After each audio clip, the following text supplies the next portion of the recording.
So welcome to this last course about the spectral theorem for compact self-adjoint operators. This video is a complement of the lecture notes which are available on my webpage, and also the first three videos, the first one about the statement of the theorem, the second one in which we worked out an example. In the third one, which is the most important right now, we have presented several observations that will serve as a toolbox for the proof that we are going to present now. Our aim is to prove the following. H will be an infinite dimensional Hilbert space. T from H to H will be compact, self-adjoint, and one-to-one. Then there exists an orthonormal basis and a real sequence that is decreasing and going to zero. So decreasing means non-increasing for some English speakers. And then T of X is sum of K in N, lambda K, X, Ek, Ek. In other words, T is diagonal in this basis. Well, what we are going to say is that T has in some sense a matrix representation like this, where this diagonal is going to zero in a non-increasing way, and because we have assumed already that T is one-to-one, a reduction we made in the previous video, this upper line and leftmost column are removed.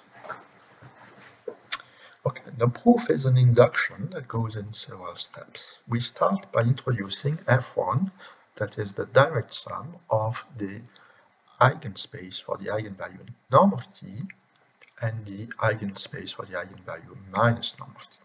To start with, one of them at least is not reduced to zero, and if they are both not reduced, then they are orthogonal as well. These were observations made previously. So we denote by pi1 plus minus the projections on these two spaces, then the projection on F1 that we denote by capital pi1 is just the sum of these two projections.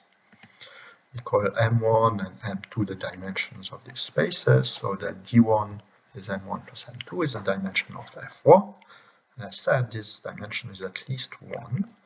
We construct an orthonormal basis for the first part, E norm of T, one for the second part, E norm of T, and we join them so that we obtain an orthonormal basis of F1 that comes from the orthogonality of these two spaces.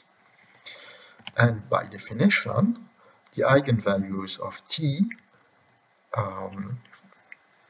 will be lambda 1, lambda m1 norm of T. These are the eigenvalues corresponding to the eigen functions e1 to m1, and then minus T for the next ones in this orthonormal basis.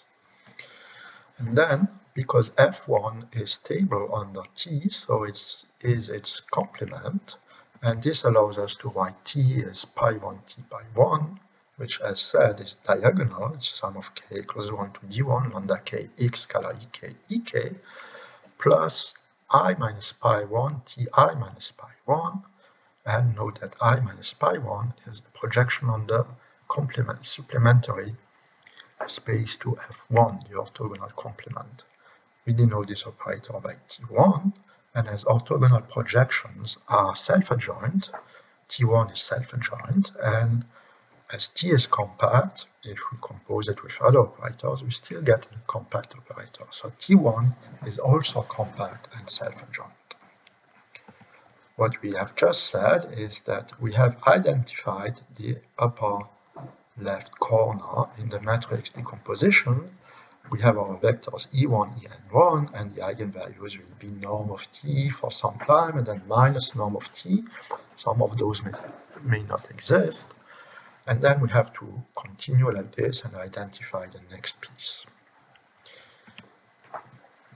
To do so, we will need a key observation, is that, of course, T1, as said, is self-adjoint and compact, and because projections are contraction, the norm of T1 is less than norm of T.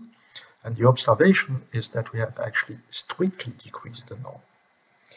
If it were not the case, there would exist a vector x such that T1 of x is norm of T1 x, That always is the case because T1 is self-adjoint and compact, and if we assume that norm of T1 is norm of T, we have T1 of x is norm of Tx. Well, it could be T1 of x is minus norm of Tx. In this case, just replace T by minus T. The first observation is that x is equal to I minus pi 1 x. In other words, x is in the orthogonal complement of F1. If it were not the case, then I minus pi 1 x would have norm strictly less than x. And then norm of t, which is norm of t1 x, is of course I minus pi 1 t, I minus pi 1 x. That shows the definition of t1. And then we use again contraction. It's less than norm of t, norm of I minus pi 1 x. That this piece here is a contraction. And this here was assumed to be of norm strictly less than x, which is 1. So we get that norm of t is strictly less than norm of t, which is a contradiction. Okay, so next, we therefore have that norm of t x is t1x, is I minus pi 1 t, I minus pi 1 x, and this piece here is x, so it's I minus pi 1 tx, which is tx minus pi 1 tx, and I rewrite this as tx is norm of tx plus pi 1 tx. The first piece of the proof said that this is in the image of I minus pi 1, this one is in the image of pi 1, and these two images are orthogonal. Okay? And because they are orthogonal, Pythagoras tells us that norm of tx squared is the norm of this vector, norm of t squared, norm of x squared, plus pi 1 tx squared. But that can only happen because this here is less than this if pi 1 tx is 0. And that is, if I put it back into this, that is tx is norm of tx. In other words, x was an eigenvector of t with eigenvalue of norm of t. But that's a contradiction because it means that x was in E1, in F1, sorry. Well, E1. And it is also in its orthogonal complement, so x is 0, but it was of norm 1. So let us do the induction. What we have is that now we write t as sum of k equals 1 to n minus 1, pi k t by k. Okay, this piece here lives in the sum of the first eigenspaces, and that's the projection on the supplement. And of course, eigenspaces are invariant, so the supplement is also invariant, and that is what allows us to write this inequality and call Tn minus 1 this remainder piece. And then I call Fn to be the sum of the eigenspaces of Tn minus 1 with eigenvalues norm of Tn minus 1 and minus norm of Tn minus 1. Tn minus 1 is again self-adjoint and compact because this is an orthogonal projection and this one is compact. So this space here,